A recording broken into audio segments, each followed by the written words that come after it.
Hello guys, it's Sydney here, Sydney Litashi, and welcome to the Mindscape. Well, the Mindscape is a community and a safe space for creatives on ISTES or anyone who is willing to explore their own individuality, chase personal growth and creativity. So it's a community built in which we are building to give others the opportunity to express themselves as they are freely. So this is our podcast and it's called 7 Questions to Mindscape by Litashi Creations. And someone begin their journey of self-discovery. Well, I feel the first step is to decide that you want to grow in the first place. Okay. So I feel the conviction to want to grow, it's the first step. Conviction. Yeah. Okay. Then commit to it. Any other thing? No, that's good. That depends. Honestly, I'm not really sure how to answer that question, but I feel you have to try different things, then find out what you like before you actually find what it is you are talented in. So you can try different things that pique your interest, then you go from there. What role does self-reflection play? Well, I think that to me, I think that's the only way to grow, because if you're not self-reflecting, the other option is comparing yourself to people, and I feel everyone knows how toxic that is. Yes. So the best person to compare yourself with is yourself. The version of you want to be, the version of you that you are, and the version of you you're trying to leave behind.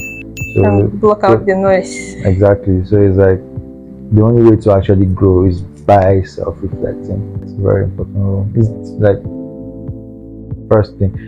I think it's why even in the Bible it says remove the speck from your eye before even attempting to remove the one from another person. So you actually need to self-reflect first. What this question had? I honestly want to Google what individuality is, but I think it's like maybe something that is unique to you. Yes, like just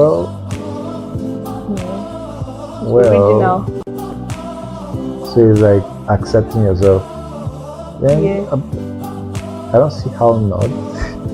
How accepting yourself won't lead to personal growth.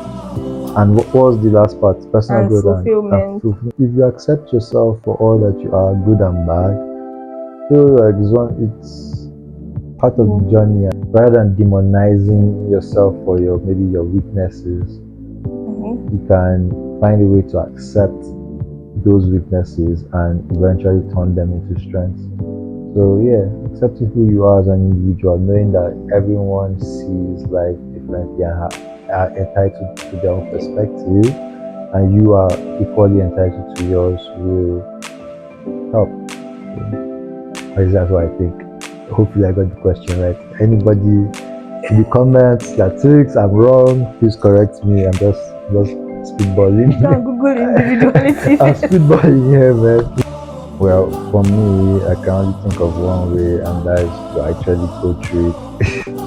The only way to confront it or actively put yourself in those scenarios that you're afraid of, and that's what I would do. When I started trying to do business, honestly, I did not know how to talk to people, but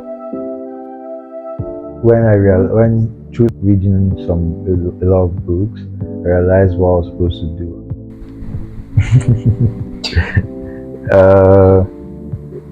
Well, I just recently started trying meditation. I have this app that I use. It's called Oak.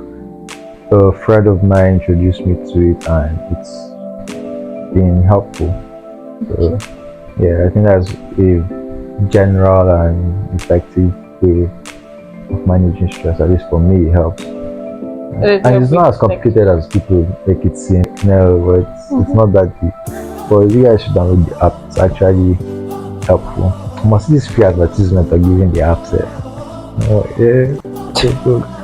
Okay, I don't like I said, the app helps with guided meditation, meaning there's a voice or pre-recorded voice that guides you through the process. But after doing it for a while, I know what to do. So it's like if I ever find myself in a situation or feeling out of place or stressed or anxious, because I actually struggle with anxiety, I just remember to breathe, because it's mostly breathing exercises and being present. That's what surmounts meditation, because I focus more on breathing meditation. Yeah.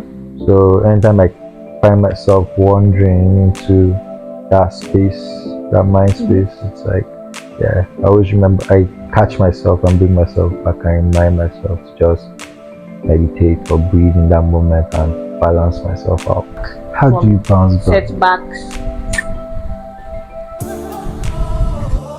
Like I feel that like the answer is in the question. That you just bounce back. Like not give up. You actually bounce. That's because the only way to cultivate resilience is to actually just keep getting back up and eventually to Okay, so what motivates you to, your goals are what's supposed to motivate you. So if you have a set goal that means A lot. a lot to you, you will not want to stop.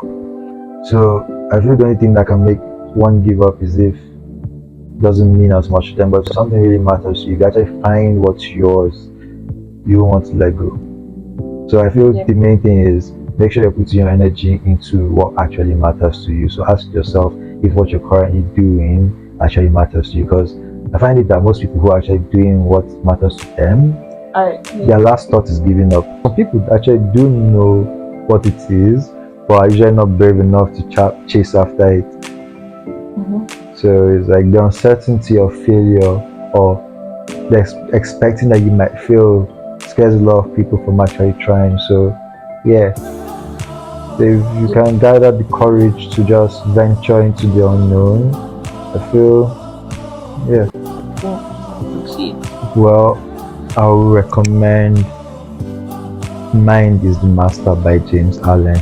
It's an amazing book. You guys should check it out. Mind is the Master.